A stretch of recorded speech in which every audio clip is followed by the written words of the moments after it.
Good morning. Should I fix my tie? Good morning, everyone. Hope everyone's having a good day. I had a funny conversation with someone in the mikveh just now, with a guy named Chaim, a really friendly guy. He asked me if He asked me if I'm an official rabbi, and I said, "Well, yeah. I didn't know what you mean by that. How are you going to define that?" Good morning. I didn't know what you mean by official rabbi. So he says, "Well, do you eat fish?" I said, "Yeah." "So you're an official rabbi. You're official rabbi." That's what he told me. So that's the way my mind just starts going crazy. I have to think about fish, obviously, and what it means, and what I could learn from a fish. Boker Tov. What can I learn from a fish? We know in Torah it represents being immersed in a world. Good morning. Immersed in a world of Torah. When you immerse yourself in the world, then you're a fish. You take the fish out of water, and he's not alive anymore. He has to have that constant connection. That's the soul constantly davening to God that we've spoken about, right? The difference between the song of the souls and the song of the angels, who are chashmal.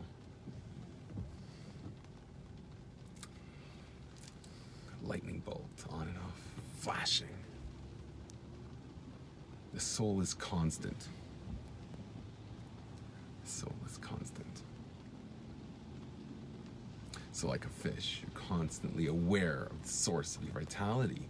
So every swoosh, they're always in the zone.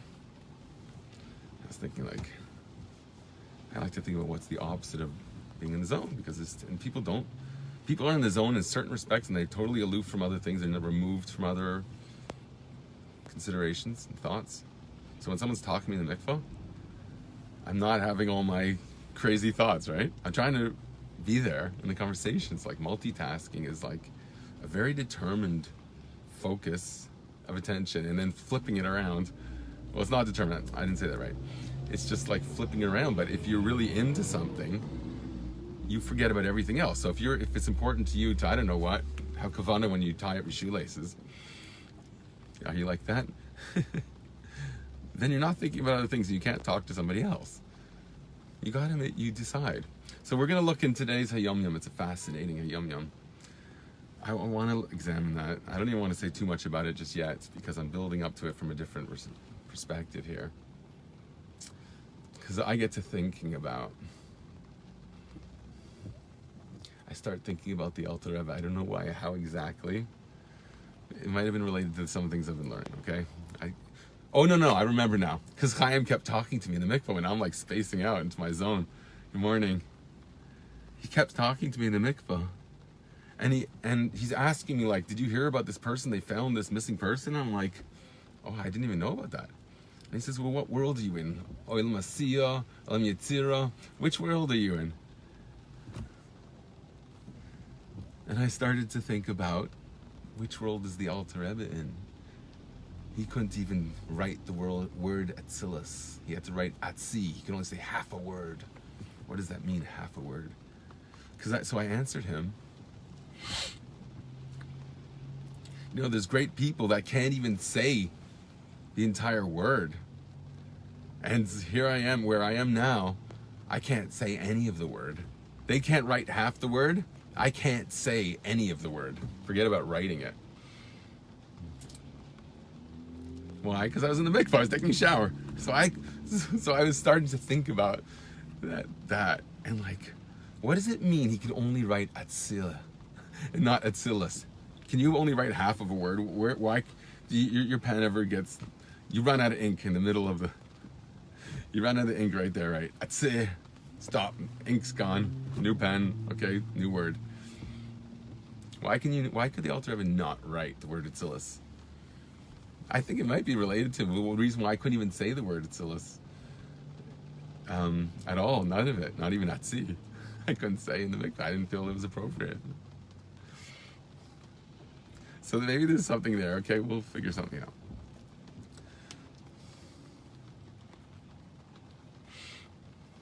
There's always something very deep. When you cannot do something there, it means there's something very deep going on.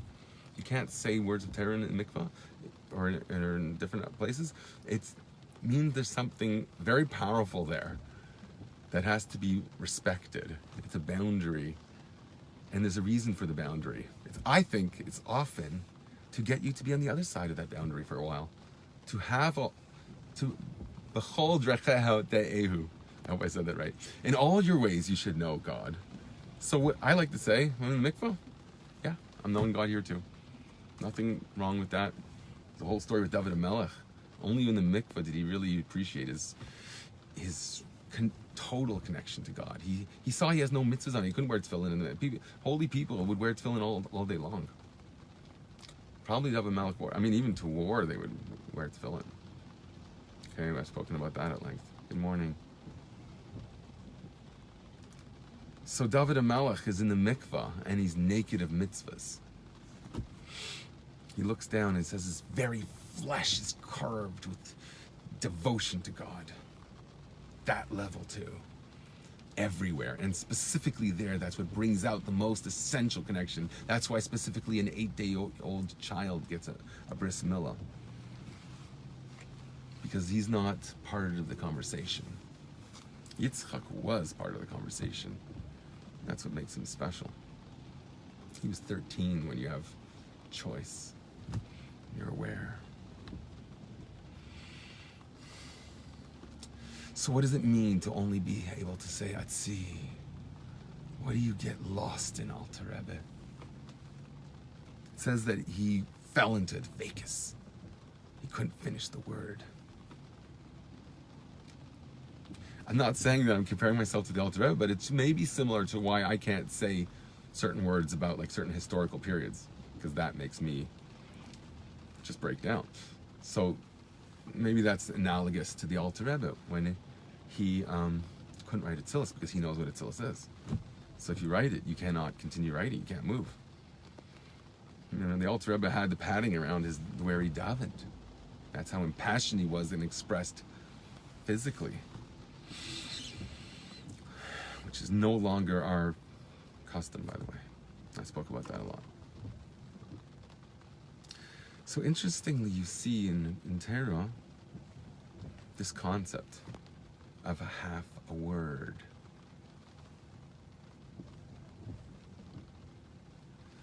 So I posted these psukim, right? Okay, in a very convenient way. I think I actually used a source. One of my sources, I think, is not a Jewish source. So someone could look that up for me, or I'll do it later. I might have to take it down. I don't know. I just Googled the pasuk. Right? So, but one of the verses that I did get from all these sources, it says, "V'yemer ki yad al Keis ka," the hand is upon the throne of God, written Keis instead of as opposed to Kisei, like Kisei HaKavod, with an aleph at the end, so it's only part of a word, and it uses the word ka, yud ke. We don't pronounce it the way it's spelled, written. We say ka, like mispronounce it on purpose. There's a hand upon the throne of God. Each word, throne and God, not written out in whole. And the word Hashem, ka, is only half. It's not Yud Ke Vav Ke, it's just Yud Ke. Why? What does it mean that you have to? Milchama l'Hashem ba'malek mider der. It's a war of Hashem against the Malek from generation to generation. And then when we finally eradicate a Malek, or we reach that level where that is real and that's a reality, when there's no, a Malek is gematria Safek, I think, or Hasafek. Doubt. That doubt, that's the underlying anxiety that is so destroying people, making people into living zombies. Very fragile and accusatory. I don't know, where does accusatoriness come from? Something underlies that too. It's this insecurity. That's what I've been talking about lately a lot. I'm writing about it this week. I actually wrote it, I think, yesterday morning, the day before. Just like it just poured out of me. I think yesterday. Okay, I had a few other sources that maybe I wanted to read. Maybe not. Okay, the Hayom Yom of today, okay? It's beautiful. I have this whole thing that explains it. First, I think I want to read it in English, just to get the idea out there. And then I have this like long explanation of it. And I have found another explanation that's very relevant to it too, because it uses terms that are very abstract. Makif and Pnimi. It becomes a major theme in Chassidus. So if we don't understand it and they're just words, it's just words. Words have depth. It takes conversation to bring out what it means. It takes you speaking your language. I think I spoke about that yesterday at length with the smiley face Mashiach, which I think is so important. I wish that one would get more hits because I think it's such an important message. It sometimes startles me. I don't understand why some things get more attention than others, why certain ideas resonate more than others, and I wish I did understand, because then I'd be able to understand my audience better and talk about things that are more relevant. So I just, by default, I do things that are relevant to me and interesting to me. I try and follow the pattern that the Rebbe set out, that you study chitas. I think that's very important because that's the way God's hand is going to be revealed in your life. It's just obvious. If these are tears that the Rebbe wanted you to know specifically at this moment. Now, today, this is my message from the Rebbe to me. That's the way the Rebbe describes as the main connection to the Rebbe. I really want to look into his kashrus at one point. It's a topic of mine that is just simmering under the surface, and I did some research. It's just a lot of sources that I have to assimilate, like put it all together. It's fascinating because I think people get it really wrong, really wrong. I think people think they're not allowed to have a personality. That's very sad. I think that's a very big mistake. Very, very big mistake. It makes me cry. If I think about it, I will cry again, and that's pathetic. Well, I don't think it is, but some people do. I would cry every day on video. Why? Because I care. Are you willing? Do you care when you daven? Is it just words? If you don't care, obviously you're not going to be affected. If you care, how could you not cry out from the depths? What's holding you back? Paper mache man? Sheep. Even sheep cry. Not saying tears are bitter tears. Everyone misunderstands that. It's so weird to me. I can't even believe it. They don't even know that there's such a thing of tears of joy. They don't even know. How could it be that their lives have been so vacuous that they don't have tears of joy? That is very sad to me. It crushes me to the core to think that people can't draw on their mizmer l'seidah. How do you say that and not just give so much? Oi! I gave too much there, didn't I? Sorry, everybody. Oh my goodness. Okay. I smashed my camera off into space, outer space. So let me just let me recover with a yum yum.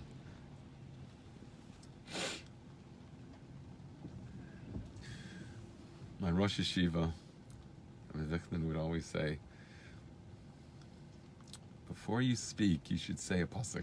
Say a verse in Torah, because it doesn't, not necessarily what you're going to say is going to be worthwhile. But for sure, if you say a verse of the Torah, it's going to be worthwhile.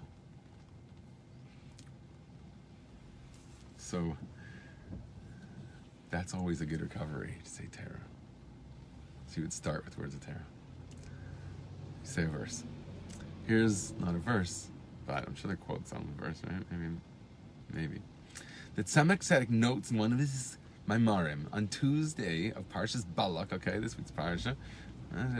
So he said to his sons as follows: to understand the problem posed by the astronomers, that since the earth is round and spherical like an apple, why do not those people fall who live on the side of the globe opposite to ours, down below? That's a bit Australia reference there, right? To our lexicon. Down below in America. Remember the Frierdiker Rebbe, who's, I think was, this is the Frierdiker Rebbe's pointing this out about the Tzemach Tzedek. He said, America is nicht anders. America's not different, and he writes to the Rebbe about this, his son-in-law. It's interesting. I think I have that prepared for you. It's very interesting the way that even to see a conversation between holy people like that is fascinating. See what they're into. See the way they talk to each other. It's interesting. So why don't they fall off the globe? So the Frierdiker Rebbe said that America's not different. You'll see the conversation. The Rebbe said he had heard or understood that the Torah did not reach the lower hemisphere where America is. But the Frierdiker Rebbe says no. The Torah was everywhere, and explains how that is. Here, this is the Tzemach Tzedek. Their answer is not the true one, the Tzemach Tzedek says.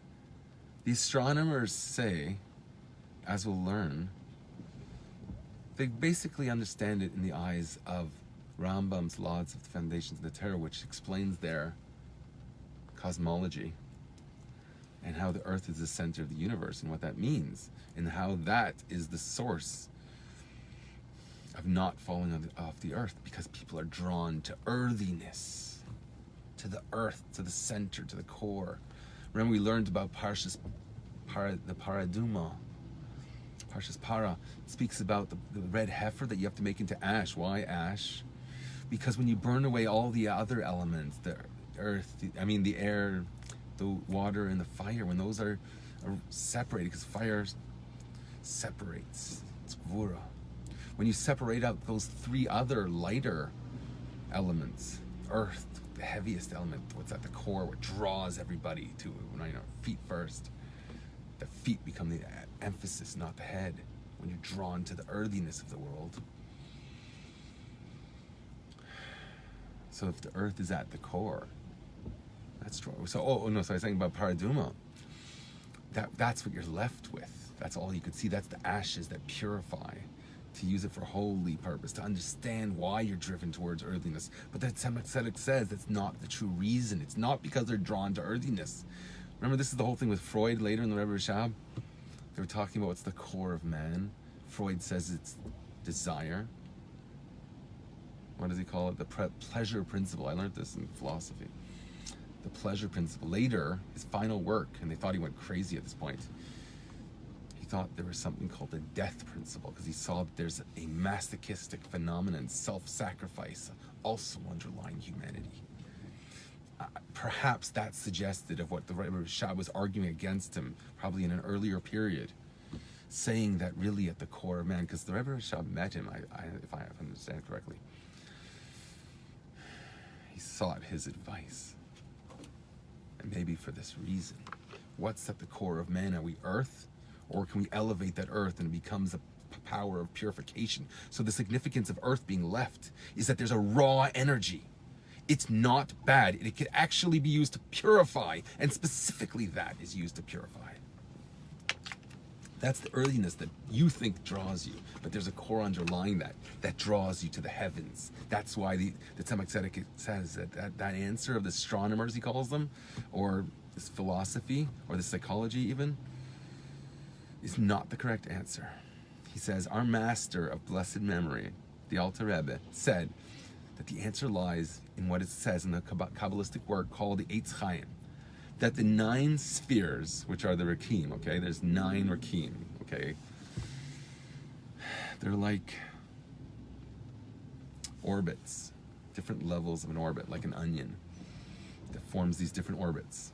It's not made out of a material. It's ether, they used to call it philosophically in his historical philosophy. Ether. And Rambam describes what ether is. He doesn't use the word ether. There is a word that he used for it. I think it's the rakia. Okay? So there's 9 of these, which is fascinating. This is a little bit side topic, but it says that the sun goes the opposite direction of the 9th rakia, which goes from west to east. And the sun swims against the tide, the flow of the river. The current. He swims against the current. The sun, and is deafening to God, bowing down before God, crying out to God, singing this song, just like the flapping of the wings of angels. Okay, we won't go there again. Not yet. Not today. We'll resist. So the sun strives against the grain in self-sacrifice, and explains there at length that it doesn't really make sense to me that there's like less than 24-hour period that the ninth rakia goes from west to east, and 24 hours to represent or to embody. I don't know if the time doesn't make sense to me. I could explain to you why at a different time. But it anyways at least represents the idea that it's going against. It has to go faster to get there because it's against the current. Okay, I think that's fascinating. So here we're talking about these rakim, okay? And it says in Kabbalistic works that this is the level of igulim, circles. There's a reason why the heavenly bodies are circular, and even these orbits are circular, because it represents a very high mystical idea. And if we just leave it up in the clouds, we won't understand this. So hopefully, if we have time, if you're with me still, we'll get to this. Okay, and I hope that it becomes meaningful, because if you're not learning this, you're probably not learning things deep enough. If you're drawn to hear what I have to say, you need to know this.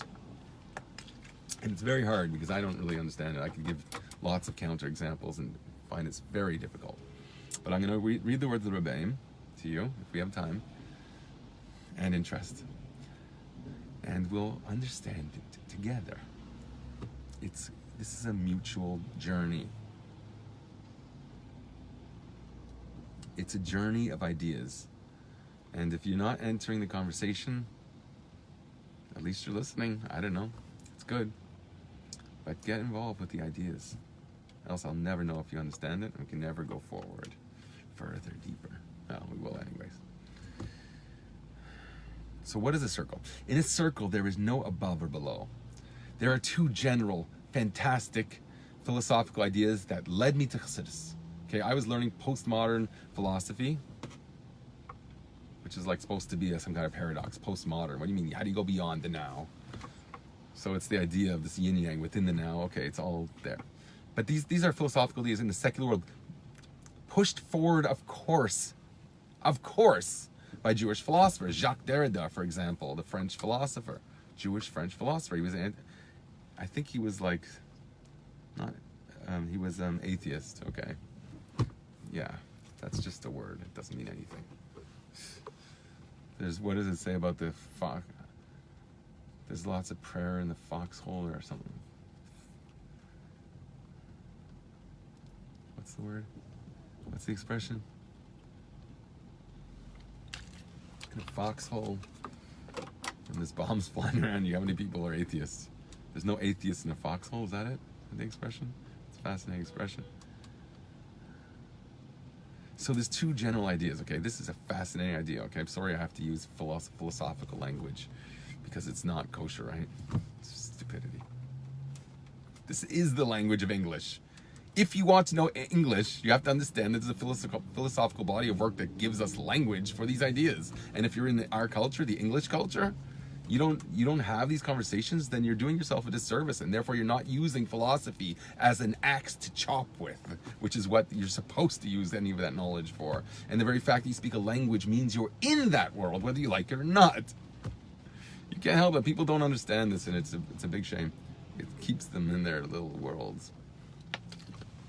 So they'll never really have a further depth. They just don't have the language for it. It's just a simple mechanical problem.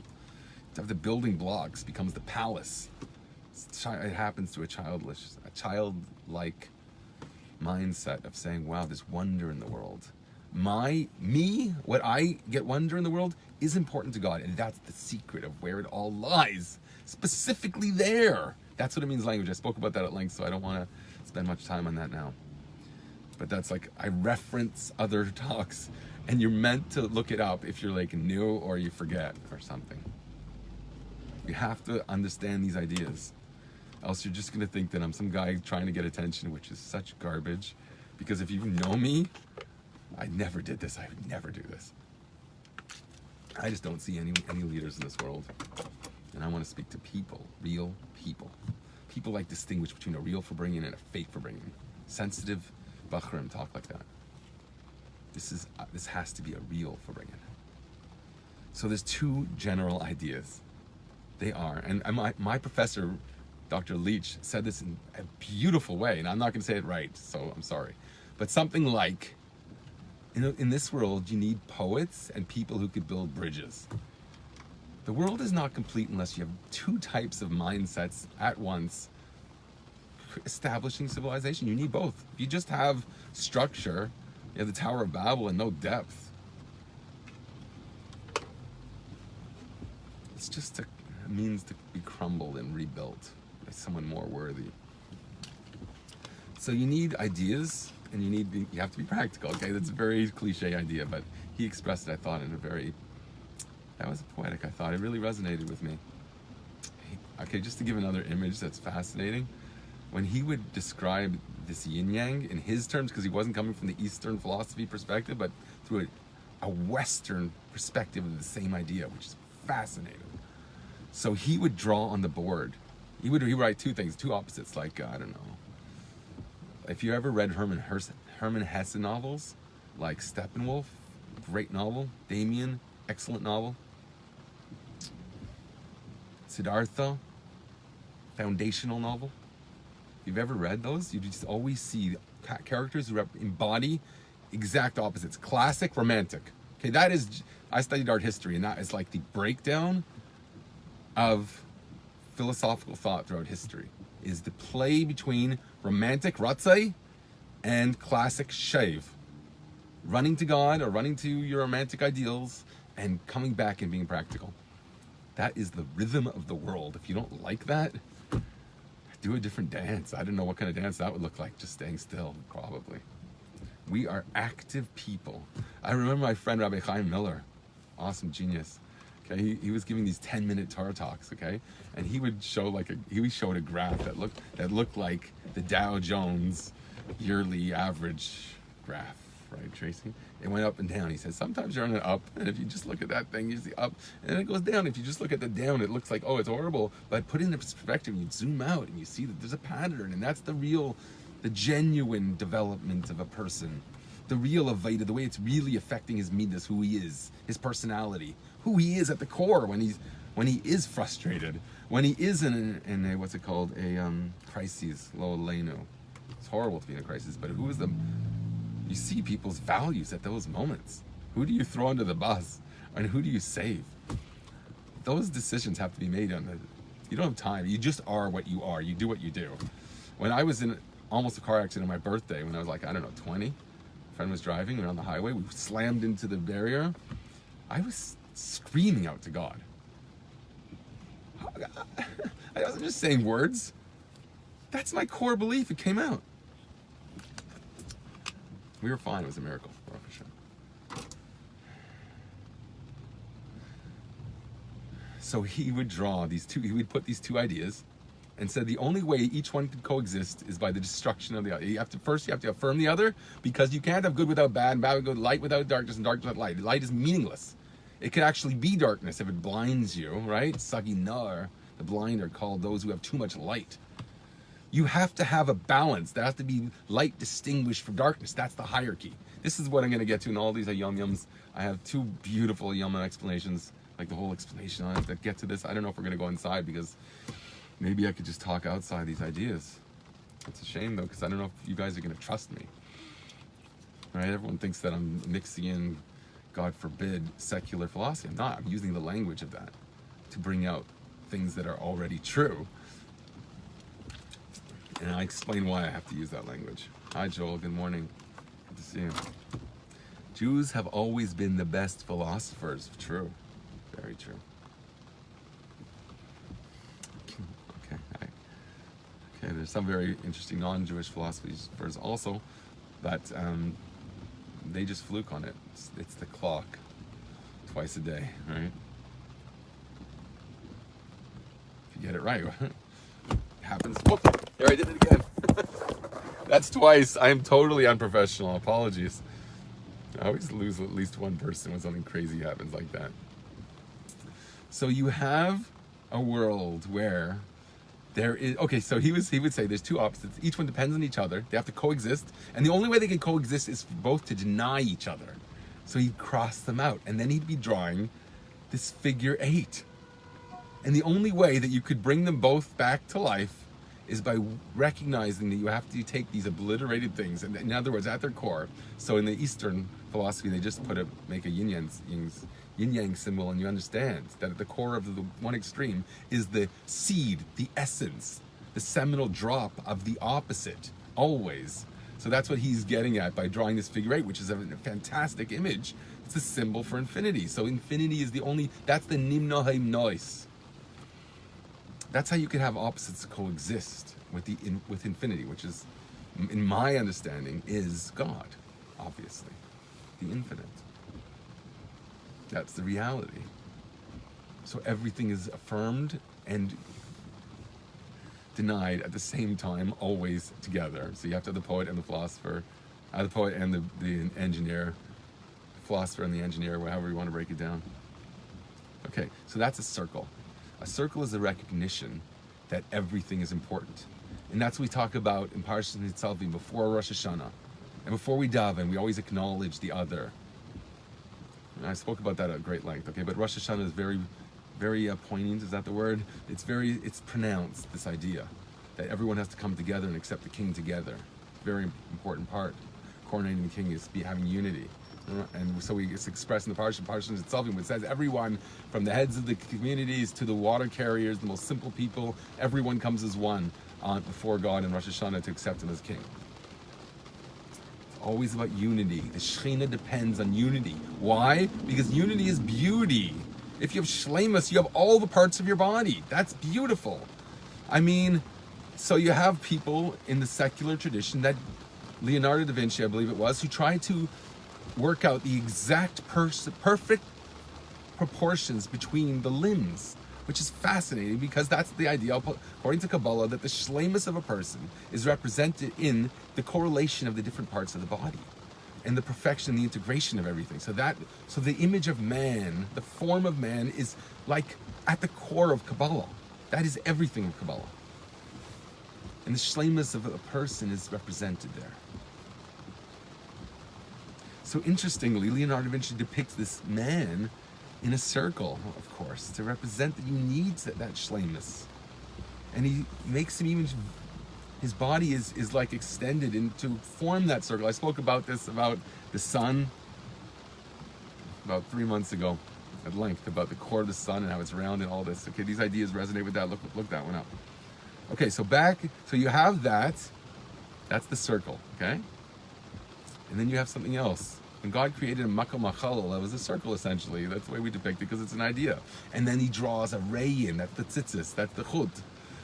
Okay? You have the all-encompassing, the inclusiveness, the unity, and then you have a hierarchy. This is the other word. In Torah, it's described as a kav, a line, but it uses, amazingly, in this explanation, the word hierarchy, which is my language. That's what I relate to, the ladder.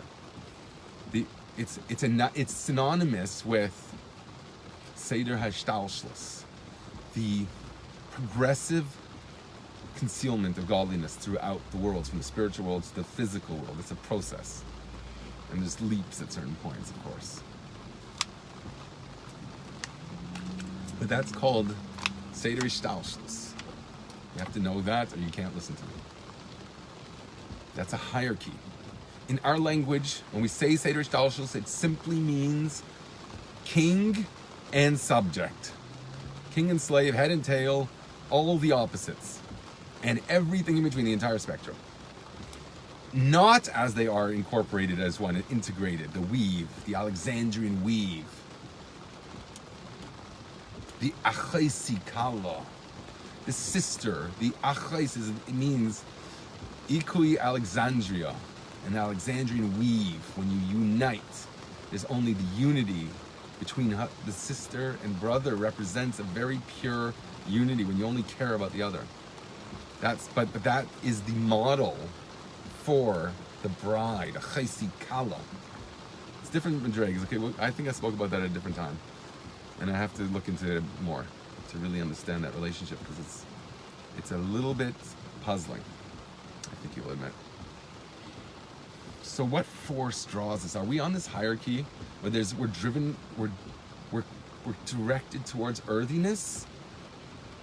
and therefore the heavens become a lesser significant force? Or do we see it all as a circle, and therefore all the parts exist? So they had this idea that if we're in the upper hemisphere, that means our head is above those people below, and they're lesser. The people in America, the Torah was not given in America, they thought. But the Frierdiker Rebbe points out it's not so. The Torah was given everywhere, and he proves it if we get inside the text, which I don't think we are going to, maybe. It's possible. So you'd think that it's a linear thing only, and therefore we're better than them. We have a closer connection to God. No. Those people below, why is it that we don't? We're not. Our feet are over their heads, right? And their heads, their feet are over their heads. So it's like they're all upside down. They got it all wrong. It's always the other. People are the other hemisphere, are complete foreigners. The Sephardish don't trust the Ashkenazi, the Sephardish, the Lubavitch, the thing. Everybody doubts each other. They don't realize that it's one big circle. They don't get that. And that's the mistake here that the Tzemach Tzedek is pointing out. That's why he says that the philosophers, the astronomers, he calls them, are mistaken. And rather the idea is, the reason why they don't fall off is because the same feet, or the same earth that is below there, has the same heavens above them as we have here. We're all on the same playing field, we're all one. That's the recognition of this greater unity, this weave, this Alexandrian weave, that everyone is my brother. Okay, and it exists. In Yom Yom, it doesn't seem so much of a fraternity ideal that's being presented as much as a philosophical idea. But my research brought out these ideas. So to finish the statement, because I don't think I finished it yet. I was giving this some background. So you have a world of inclusiveness where everyone's equal, because it's completely beyond God, it's completely beyond, and only because of the infinite can you all become a flat plane, like the tangent. I've spoken about that before. So that's this, everyone's equal, that because there's only God, and then there's a place where there's a hierarchy, but it has to be put in the proper context. You have to understand that your superiority is not because where you are. You have to know that everybody has their own world and their own hierarchy and their own recognition of unity also. I think that's underlying it. So let's finish this. For this reason, those who live opposite us, down below, have their heavens high above them, arching in one continuity with the heaven above us, and the earth there is below, relative to the heavens over it. Okay, there you get some very modern philosophical, relatively speaking, terms coming directly from Chassidus. That's fascinating. Okay, I'm going to just slow down for a bit and see if there's any errors, any desire to go further inside, because I have some really fascinating text that will bring out some depth in it, I think. Maybe I should just call it a day. Let's see, okay, I'm going to call it a day. So everyone, I really wish everyone a great day. I hope I finished the topic. How did we start with? We had a title. Someone want to write it? Half a word was part of it. And the fish in water, okay. Fish is in this environment, this immersion environment where everything is just part of the Torah and God. Your ability to say, I didn't speak too much about Makif and Panimi. I spoke around the topic. The Hayom Yom inside brings it out much more, and especially the beer. Maybe I'll somehow find the beer or take a picture of it. Is that copyright issues? And post that. It's all in Hebrew though. And it's also pretty long.